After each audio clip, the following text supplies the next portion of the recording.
Hello बच्चों, welcome to Cipher classes. This is Azam with a new question number 6। तो बच्चों, इस वीडियो में हम लोग जो शुरू कर रहे हैं क्वेश्चन नंबर 6 से कर रहे हैं। एक्सरसाइज 2.4 चल रहा है हम लोगों का और chapter number 2 NCERT math. Chapter का नाम है linear equation in one variable, class 8। ठीक है, तो इससे पहले वाले वीडियो में हम लोगों ने क्वेश्चन नंबर 5 तक कंप्लीट कर लिया था और अब हम शुरू करने वाले हैं क्वेश्चन नंबर 6। ठीक है, बहुत अच्छा ये क्वेश्चन है और इम्पॉर्टेंट भी है एग्जाम के पॉइंट ऑफ व्यू से। तो इसको समझ लीजिए किस तरीके से इसका सॉल्यूशन होना है। पहले क्वेश्चन को पढ़ते हैं और फिर उस क्वेश्चन को समझते हैं क्या पूछा गया है क्वेश्चन के अंदर, और उसी तरीके से जो भी पूछा गया है क्वेश्चन के अंदर उसका सॉल्यूशन करते हैं। तो चलिए पढ़ते हैं क्वेश्चन नंबर 6। तो क्वेश्चन नंबर 6 में कहा गया है there is a narrow rectangular plot. तो एक प्लॉट है, ठीक है, तो ये प्लॉट है, मान लेते हैं ये कोई प्लॉट है हमारे पास।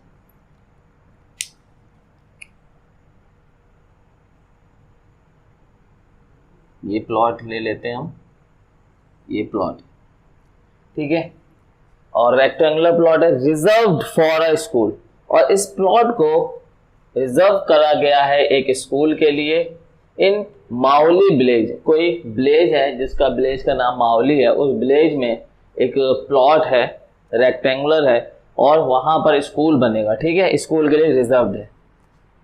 The length and breadth of the ratio 11:4।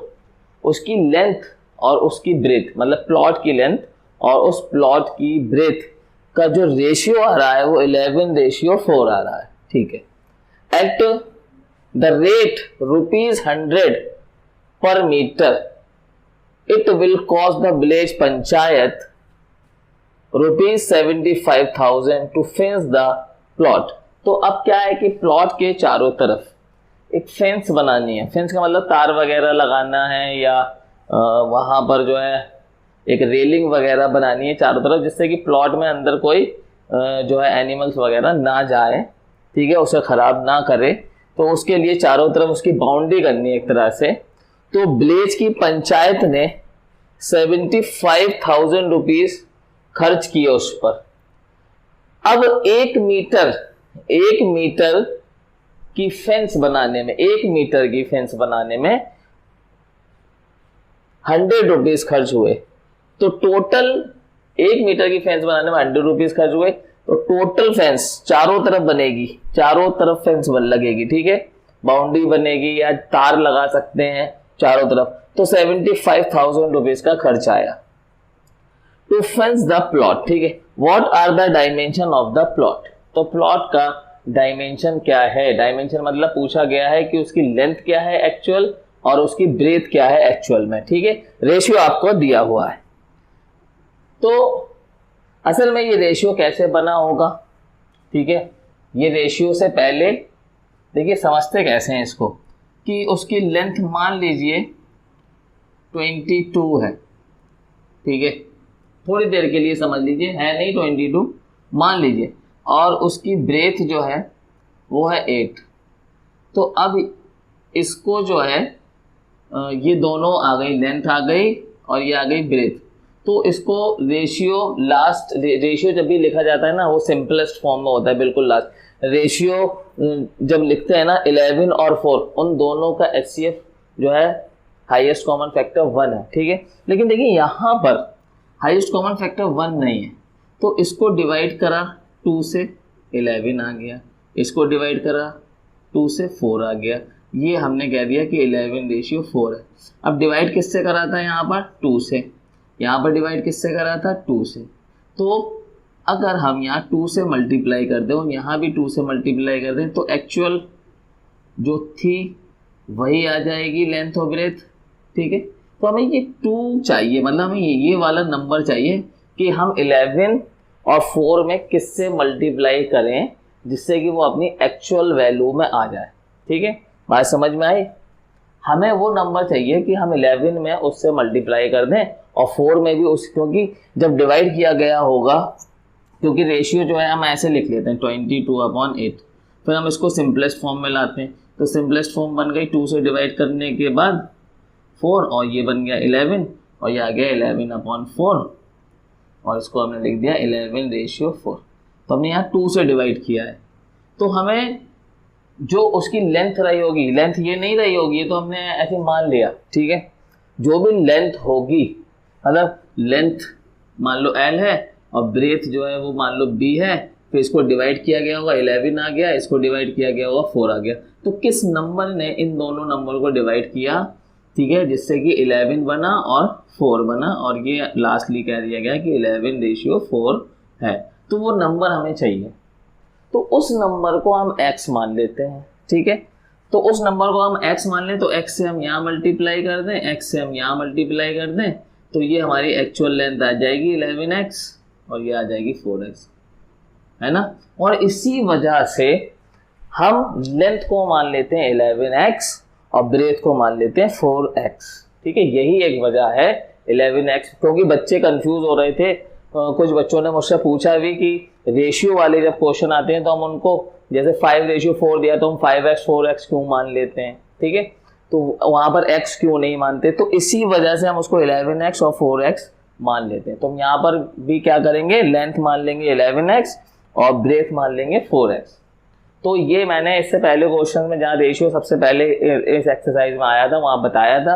अभी मैंने और अच्छी तरीके से बताने की कोशिश करी है, और मेरा ख्याल है ये रेशियो वाला जो चक्कर है वो आप लोगों को समझ में आया होगा। अब हम इसको कर देते हैं रफ, और इसको कर देते हैं हम लोग रफ और आगे बढ़ते हैं। तो हम यहाँ पर मैंने बताया आपको कि क्यों हम मान लेते हैं, तो हम यहाँ मान लेते हैं लेट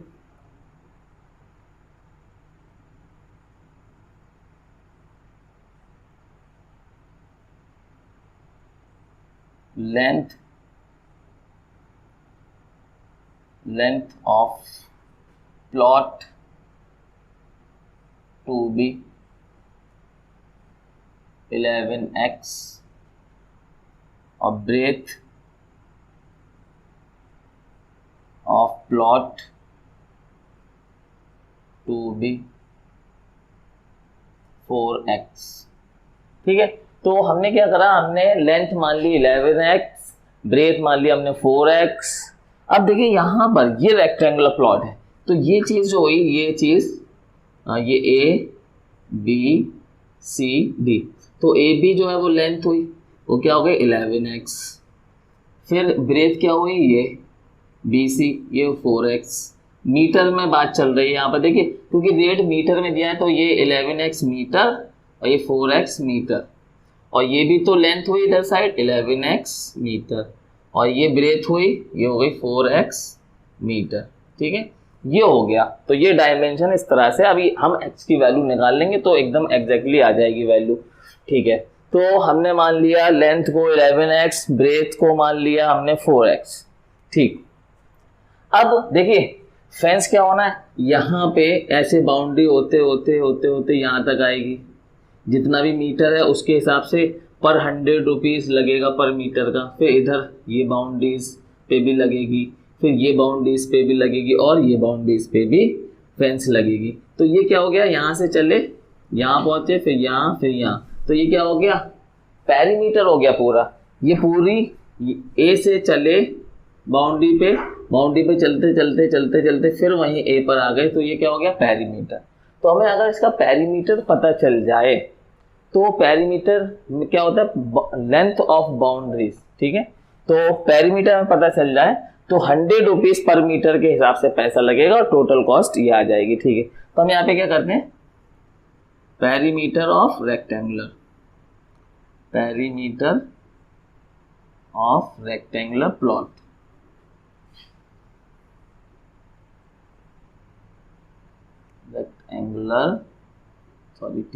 रेक्टेंगुलर प्लॉट। तो पेरीमीटर क्या हो जाएगा, 2L + B, ठीक है। ये होता है पेरीमीटर का फार्मूला, ये होता है 2L + B। तो इस हिसाब से 2 लेंथ हमारी क्या है 11x मीटर, ब्रेथ हमारी क्या है 4x मीटर, तो ये हो गई 215x मीटर, तो ये आ गया 30x मीटर में।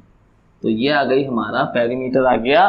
ठीक है, अब इतने मीटर है पूरा बाउंड्रीज इतने मीटर की है। ठीक है, एक्स पे ध्यान मत दो अभी। ठीक है, इतने मीटर की, 1 मीटर की कॉस्ट आ रही है 100 रुपीज। ठीक है, बताओ 1 मीटर की कॉस्ट आ रही है 100 रुपीज, तो 2 मीटर की कॉस्ट 200 रुपीज, 3 मीटर की कॉस्ट 300 रुपीज, 30x मीटर की कॉस्ट 30x इंटू 100। ठीक है, तब ठीक है, तो रेट दिया हुआ है। ठीक है, रेट तो ये rate the rate ₹100 per metre it will cost the village panchayat, और ये फेंस का रेट दिया है। ठीक है, तो यहां से हम लिखते हैं फेंस रेट। फेंस रेट दिया हुआ है 100 रुपीज पर मीटर,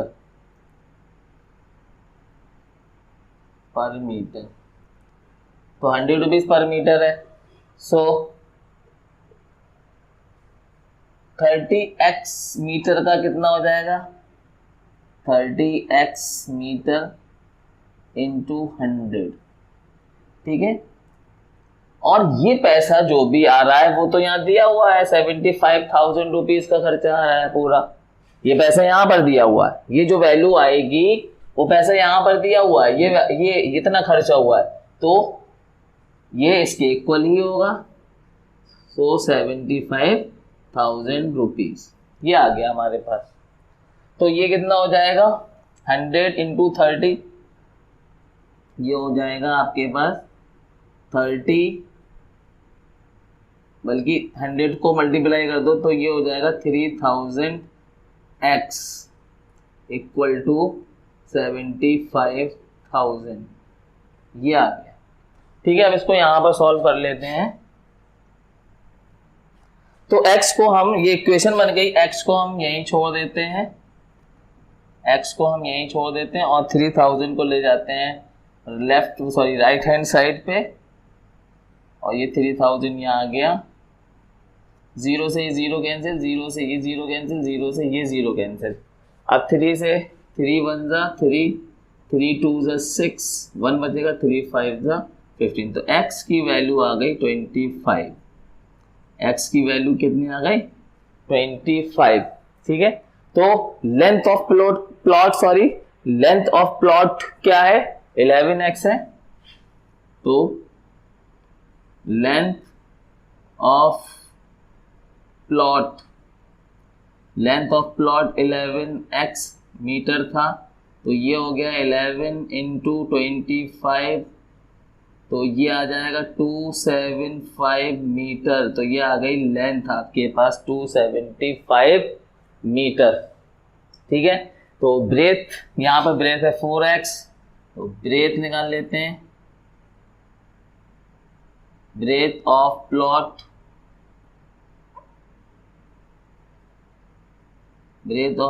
आ गई 4x, तो ये हो गया 4 इंटू 25, तो ये हो गया 100 मीटर। तो ठीक है, तो लेंथ आ गई 275 मीटर, और ब्रेथ आ गई 100 मीटर।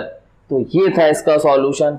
ठीक है, पूरा समझाया मैंने, रेक्टेंगुलर बना के पेरीमीटर, किस तरीके से पेरीमीटर का फार्मूला यहाँ पर लगाएंगे और किस तरीके से इसका सॉल्यूशन करना है। ठीक है, आपको समझ में आना ही चाहिए, नहीं तो आप दोबारा वीडियो देखिए, इसको फिर से समझिए, उसके बाद भी नहीं आता है तब मुझे कमेंट बॉक्स में बताइए। अब हम लोग करेंगे क्वेश्चन नंबर 7। तो बच्चों करते हैं अब क्वेश्चन नंबर 7, और क्वेश्चन नंबर 7 बोर्ड पर मैंने लिख दिया है। ठीक है, यहाँ से क्वेश्चन पढ़ेंगे और क्वेश्चन को पहले समझा जाएगा। ठीक है, थोड़ा सा क्वेश्चन जो है टिपिकल माना जाता है, कई बच्चे इसे थोड़ा सा टिपिकल समझते हैं, लेकिन ऐसा कुछ है नहीं इस क्वेश्चन में कि इसे बहुत ज़्यादा टिपिकल समझा जाए। ठीक है, और इस क्वेश्चन की डिमांड भी थी कि ये क्वेश्चन सॉल्व कराइए। ठीक है, क्योंकि जल्दी ये शायद मेरे ख्याल से बच्चों की समझ में नहीं आता, लेकिन कुछ बच्चे ऐसे भी होते हैं जल्दी एक बार में ही समझ जाते हैं। ठीक है, और इस क्वेश्चन को पढ़ेंगे और उसके बाद इसे समझेंगे। मैं पूरी कोशिश करूंगा इस क्वेश्चन को समझाने की, ठीक है। कंसंट्रेट होकर देखिए आप इस वीडियो को, तो जरूर ये क्वेश्चन जो है समझ में आएगा। चलिए पढ़ते हैं इस क्वेश्चन को। पहले यहाँ पर कहा गया है कि Hasan buy 2 kinds of cloth material for school uniform. तो एक बंदा है हसन, ठीक है, वो स्कूल यूनिफॉर्म बनाता है, ठीक है, और वो स्कूल यूनिफॉर्म के लिए 2 तरह के कपड़े खरीद के लाता है या खरीदने जाता है, खरीद कर लाएगा, कुछ भी आप समझ सकते हैं। तो उसमें एक है shirt material that cost him ₹50 पर मीटर। मतलब शर्ट का जो कपड़ा वो खरीद रहा है वो उसे 1 मीटर 50 रुपये का पड़ रहा है, ठीक है। तो यहाँ पर अंडरलाइन कर लेते हैं, शर्ट का कपड़ा उसे पड़ रहा है 50 रुपये का 1 मीटर, ठीक है। शर्ट का कपड़ा 50 रुपये का पड़ रहा है उसे 1 metre. And trouser material that cost him 90 rupees per metre. और ट्राउजर मतलब पैंट का कपड़ा, मतलब ट्राउजर भी बनाएगा, तो ये कपड़ा उसको 1 मीटर पड़ रहा है 90 रुपीज का, ठीक है। तो एक बार फिर से, शर्ट का कपड़ा उसे पड़ रहा है 50 रुपये का 1 मीटर, ट्राउजर का कपड़ा 1 मीटर उसे पड़ रहा है 90 रुपीज का, ठीक है। For every 3 metre of shirt he buy 2 metre of the trouser material. देखिए अगर वो 3 मीटर शर्ट का कपड़ा खरीदता है तो 2 मीटर कपड़ा खरीदता है वो ट्राउजर का। ये है यहाँ पर, मतलब यहाँ पर समझना बहुत ज़रूरी है, ठीक है। अगर वो 3 मीटर कपड़ा शर्ट का खरीदता है तो ट्राउज़र का कपड़ा खरीदता है 2 मीटर। मतलब 3 मीटर वो शर्ट का खरीदता है तो ट्राउज़र खरीदता है 2 मीटर। इसको डबल कर दें अगर, तो 6 मीटर शर्ट के लिए खरीदेगा ट्राउज़र का, ठीक है। 6 मीटर शर्ट का खरीदेगा तो ट्राउज़र का कितना खरीदेगा 4 मीटर, ठीक है। इसको जो है 3 से मल्टीप्लाई कर दें, 9 मीटर शर्ट का खरीदेगा तो ट्राउज़र का खरीदेगा 6 मीटर, ठीक है। हर 3 मीटर पर ट्राउज़र खरीद रहा है 2 मीटर, ठीक है। ये है, यानी कि मतलब सीधे सीधे अगर कहें तो ट्राउज़र के मटेरियल में और शर्ट के मटेरियल में, और बल्कि ट्राउज़र नहीं, पहले शर्ट कहा जाए, शर्ट का मटेरियल और ट्राउज़र का मटेरियल जो भी वो खरीदता है, जितना भी वो खरीदता है, उनका रेशियो दिया हुआ है एक तरह से यहाँ पर 3:2, ठीक है। तो अगर ये क्वेश्चन में अगर सीधे डायरेक्टली ये लिख देते कि वो जो खरीद रहा है शर्ट का और ट्राउज़र का कपड़ा जो खरीद रहा है वो 3:2 के रेशियो में खरीद रहा है तो थोड़ा सिंपल हो जाता है बस। अब यहाँ से आपको ये खुद समझना है कि वो 3:2 के रेशियो में शर्ट और ट्राउज़र का कपड़ा खरीद रहा है, ठीक है। तो सीधे सी बात हो गई कि ये जो बात इन्होंने यहाँ पर लिखी, for every 3 metre of the shirt material he buy 2 metre of the trouser material. तो ये जो बात इन्होंने लिखी वो इसको ऐसे भी लिख सकते थे कि 3:2 के रेशियो में वो शर्ट और ट्राउज़र का कपड़ा खरीद रहा है, मतलब 3:2 के रेशियो में, ठीक है। फिर उसके बाद ये कह रहे हैं कि ही सेल्स द मटेरियल एट 12%। अब वो जो शर्ट का कपड़ा है 12% के प्रॉफिट पे सेल कर रहा है, ठीक है, और वो सारा कपड़ा सेल कर देता है तो उसे 12% का प्रॉफिट होता है, एंड 10% प्रॉफिट, और ट्राउज़र वाले पे उसे प्रॉफिट हो रहा है 10% का, ट्राउज़र के कपड़े पे प्रॉफिट रेस्पेक्टिवली, सॉरी, है ना, रेस्पेक्टिवली, मतलब जो पहले बात कही गई है शर्ट की, तो शर्ट पे 12% और बाद में बात हो रही है ट्राउज़र की तो ट्राउज़र पे 10%। His total sale is 36,600। उसकी टोटल सेल हो जाती है 36,600। तो पूछा गया how much trouser material did he by, तो उसने ट्राउज़र का कितना कपड़ा खरीदा था, उसने कितने मीटर कपड़ा ट्राउज़र के लिए खरीदा है, ट्राउज़र का मटेरियल उसने कितने मीटर खरीदा है, ये पूछा गया है। और इसका जो क्वेश्चन है इसका मेन जो पार्ट है वो ये है कि हमें ये समझना है कि वो जो शर्ट और ट्राउज़र का जो रेशियो है मटेरियल को खरीदने का उसका, वो 3:2 है। ठीक है, तो यहाँ पर हम सॉल्व करते हैं इसको। सॉल्यूशन ये रहेगा, और हम क्या मान लेते हैं, मैंने रेशियो वाले इससे पहले वाले में है ना, इससे पहले वाले में रेशियो का आपको बताया सीधा सीधा है ना, तो क्या मान लेंगे, let Hasan buy shirt material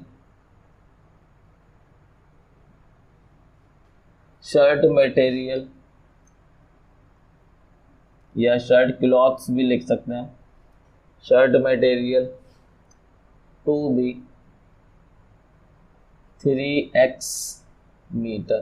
ठीक है, मैंने बताया 3:2 के रेशियो, वो 3:2 के रेशियो में वो खरीद रहा है। अब हसन बाय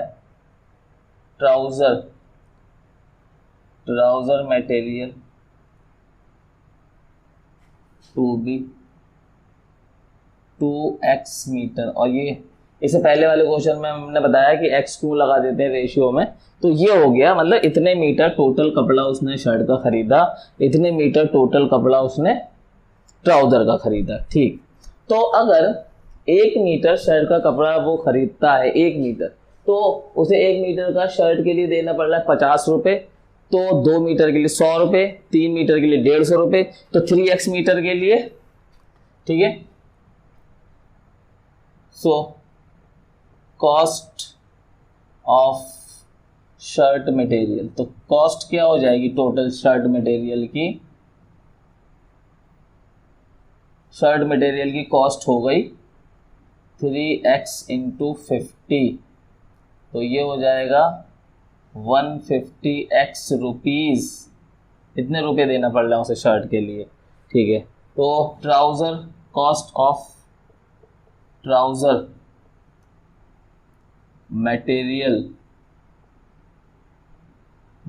मटेरियल उसे कितने का पड़ेगा, उसकी कॉस्ट क्या है, 1 मीटर की 90, 2 मीटर की 180, 3 मीटर की 270, तो 2x मीटर की कितनी हो जाएगी बताइए, जल्दी बताइए, इंटू 90, तो ये हो जाएगा 180x रुपीज़।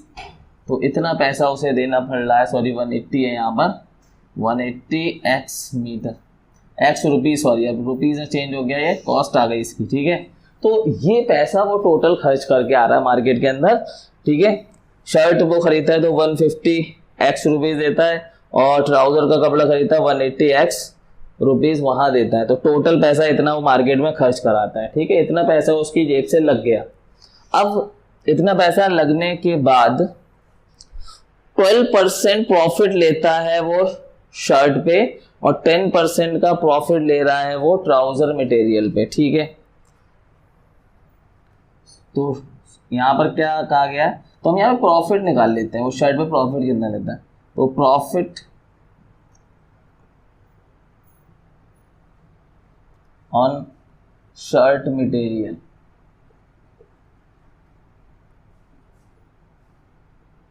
तो शर्ट मटेरियल पे उसे प्रॉफिट कितना हो रहा है, तो प्रॉफिट निकाल, यहाँ पे टी रह गया, तो प्रॉफिट निकालने का फार्मूला क्या होता है, प्रॉफिट निकालने का फार्मूला ये होता है, ठीक है,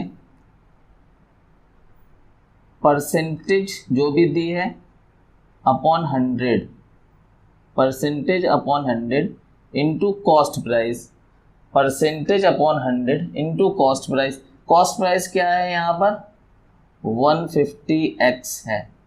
ठीक है, 150x पे प्रॉफिट कमाएगा ना वो, 150x रुपीज़ खर्च किए थे उसने शर्ट के लिए, तो यहाँ से देखिए 0 0 कैंसिल, 5 2 10, 5 3 15, 2 1 2, 2 6 12, तो यहाँ पर आ गया 6 3 18, 18x रुपीज़ का उसे प्रॉफिट हो रहा है। कितना प्रॉफिट हो रहा है, 18x रुपीज़ का प्रॉफिट हो रहा है उसे। ठीक है, प्रॉफिट, तो यहाँ पर प्रॉफिट इसी तरह से ऑन ट्राउज़र मटेरियल पे, तो ट्राउजर मटेरियल पे उसे प्रॉफिट कितना होगा, ठीक है, मैंने बताया भी क्या फार्मूला है, परसेंटेज 10% है ना, इसको हटाओ, ठीक है, यहाँ पे ऐसे करो 10% upon 100 into cost price. Cost price कितनी है ट्राउजर की 180, जीरो से ये जीरो कैंसिल, 180x है यहाँ पर, जीरो से ये जीरो कैंसिल, तो यहाँ पर भी कितना आया 18x।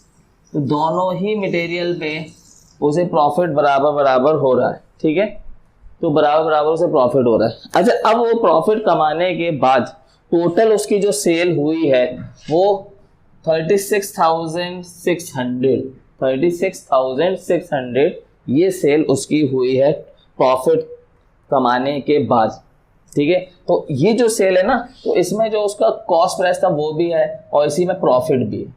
जो सेल हुई है ना उसकी, तो उसमें प्रॉफिट भी मिक्स हो गया है और जो उसने कॉस्ट लगाई हुई वो भी उसमें है, मिक्स है, ठीक है।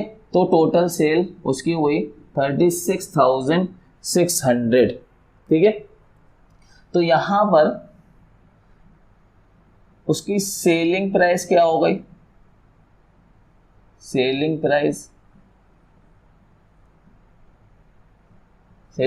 ऑफ शर्ट मटेरियल,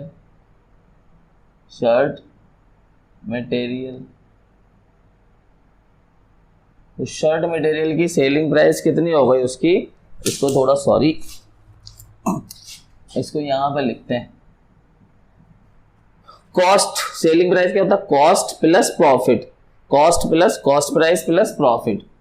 तो यहाँ कॉस्ट प्राइस कितना है शर्ट के लिए 150x प्लस प्रॉफिट कितना हुआ शर्ट पे 18x का, तो 18x का प्रॉफिट हुआ। तो कॉस्ट प्राइस प्लस प्रॉफिट कितना हो गया 168x रुपीज, ये टोटल आ गई सेलिंग प्राइस उसकी, ठीक है। अच्छा, सेलिंग प्राइस आप देखते हैं ट्राउजर की selling price of trouser material, तो ये आ गई उसकी ट्राउजर मटेरियल की कॉस्ट प्राइस क्या थी 180x, ठीक है, और 180x प्लस और प्रॉफिट 18x, यहाँ पर भी प्रॉफिट दोनों पे सेम हो रहा है उसे, तो ये हो गया 198x रुपीज, ये टोटल सेलिंग प्राइस। अब ये दोनों सेलिंग प्राइस मिलके ये हो रहा है 36,600, तो इन दोनों सेलिंग प्राइस को ऐड कर देते हैं, therefore 168x plus 198x equal to 36,600, ठीक है। तो यहाँ पर देखिए 198 एंड 168 ये भी आपको ऐड होके हो रहा है 366x इक्वल टू 36,600। तो x की वैल्यू यहाँ से क्या आ जाएगी, 366 को यहाँ ले जाएंगे, डिवाइड करेगा इसको,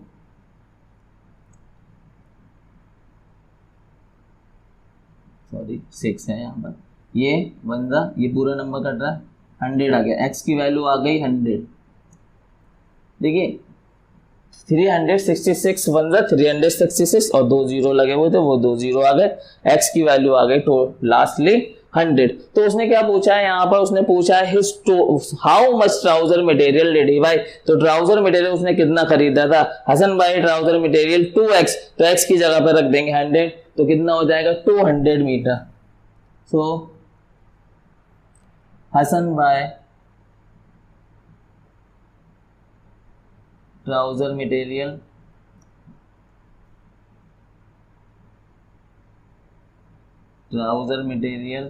कितना है 2x मीटर, तो इक्वल टू 2 इंटू 100, x की जगह पे 100, तो ये आ गया 200 मीटर।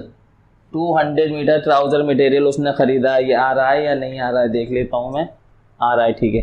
तो 200 मीटर ट्राउजर मटेरियल खरीदा है। अगर यहाँ पर ये भी पूछ लिया जाए कि शर्ट मटेरियल कितना खरीदा, तो इसकी जगह पे यहाँ 100 रख देंगे, तो कितना हो जाएगा 300 मीटर। तो शर्ट का मटेरियल खरीद रहा है वो 300 मीटर, और जो क्वेश्चन पूछा गया था ट्राउजर मटेरियल वो खरीद रहा है वो 200 मीटर। तो ये था सॉल्यूशन इस क्वेश्चन का, क्वेश्चन नंबर 7, ठीक है। तो उम्मीद ये करता हूँ मैं कि ये क्वेश्चन का सॉल्यूशन आप लोगों की समझ में आया होगा, ठीक है। और इसको देखिए एक दो बार, पूरा समझिए, एक एक पॉइंट को समझिए, और उसके बाद भी अगर कोई दिक्कत आती है तो कमेंट्स करके मुझे बताइए, फिर मैं इस पर एक और वीडियो बनाता हूँ, या किसी भी तरीके से आपको पूरा जो है सेटिस्फाई करूँगा, मैं समझाने की कोशिश करूँगा।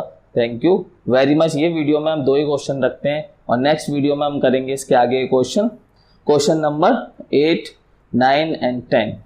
Thank you very much. Share कर दीजिए वीडियो को अगर पसंद आई है, ठीक है।